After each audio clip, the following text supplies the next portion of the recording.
ଏରା ଉଡ଼ିବେନି ମାନେ ବୁଡ଼ିବେ ଆଖି କଣ୍ଟ୍ରୋଲ କରିବାକୁ ପଡ଼ିବ ଭାଇନା ଏ କେରକେରା ବଇଛନ୍ତି।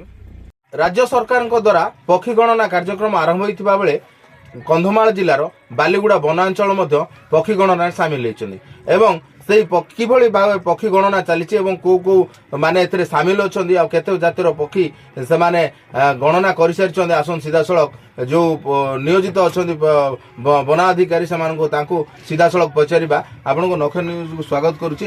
ଆପଣ କେତେ ଜଣ ସାମିଲ ଅଛନ୍ତି, କୋଉମାନେ ସାମିଲ ଅଛନ୍ତି ଏବଂ କେତେ ଦିନ ହେଲାଣି ପକ୍ଷୀ ଗଣନା ଚାଲିଛି ଏବଂ କେମିତି କେତେ ଜାତିର ପକ୍ଷୀ ଆପଣ ମାନେ ଦେଖିବାକୁ ପାଇଛନ୍ତି? ଧନ୍ୟବାଦ। ଆଜି 18 ତାରିଖ ଯେଉଁଟାକି ଆମର ବନ ବିଭାଗ ତରଫରୁ ଯେଉଁ 18 ତାରିଖରେ ଯେଉଁ ବାର୍ଡ ସେନ୍ସର ରଖାଯାଇଛି ଆମର ପ୍ରାୟ ବାଲିଗୁଡ଼ା ବନଖଣ୍ଡର ସବୁ ରେଞ୍ଜରେ ଯେଉଁ 7ଟା ରେଞ୍ଜରେ ବାର୍ଡ ସେନ୍ସର ଚାଲିଛି ସେ ଭିତରୁ ବାଲିଗୁଡ଼ା ରେଞ୍ଜର ବାଲିଗୁଡ଼ା ବିଟ୍ର ଯେଉଁଟାକି ଗୋଇବୁନ୍ଦା ରିଜର୍ଭର ଯେଉଁ ଅଛି ଏଠି ଆମର ବର୍ତ୍ତମାନ ଏଇ ଜାଗାରେ ଯେଉଁ ଆମେ ପକ୍ଷୀ ଗଣନା କରୁଛୁ ଏଇଠି ପାଖାପାଖି ଆମେ ଆଜି ଦେଖିଲୁ ଗୋଟେ 20ଟା ଭେରାଇଟିର ପକ୍ଷୀ ମିଳିଛି ଯେଉଁଟାକି ଆପଣମାନେ ଜାକାନା ହେଉ ମୋର ହେନ୍ ହେଉ ଲିଟିଲ୍ ଗ୍ରେଭ୍ ହେଉ ସାମ୍ପେନ୍ ହେଉ କି ହୁଇସିଲ୍ ଡକ୍ ହେଉ ଏମିତି ବହୁତ ଭେରାଇଟି ପକ୍ଷୀ ମିଳିଛି ଯେଉଁଟାକି ଏକ ସ୍ୱାଗତ ଯୋଗ୍ୟ ଏହି ବନାଞ୍ଚଳ ପାଇଁ ଏହି ବାଲିଗୁଡ଼ା ବନଖଣ୍ଡ ପାଇଁ।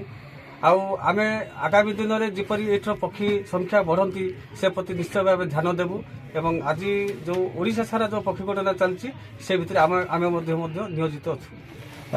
ଦେଖନ୍ତୁ ଯେ ଯାହା ବନ ଅଧିକାରୀ କହୁଥିଲେ ଯେ ନିହାତି ଭାବରେ କହିବାକୁ ଗଲେ କନ୍ଧମାଳର ପରିବେଶ ଏବଂ କନ୍ଧମାଳର ଯେଉଁ ଶୀତ ପଡ଼ୁଛି ସେଥିପାଇଁ ନିହାତି ଭାବରେ ବିଦେଶୀ ପକ୍ଷୀ ମଧ୍ୟ କନ୍ଧମାଳର ଜଳାଶୟରେ ଦେଖିବାକୁ ମିଳୁଛି ଏବଂ ଏହା ଏକ ସ୍ୱାଗତ ଯୋଗ୍ୟ।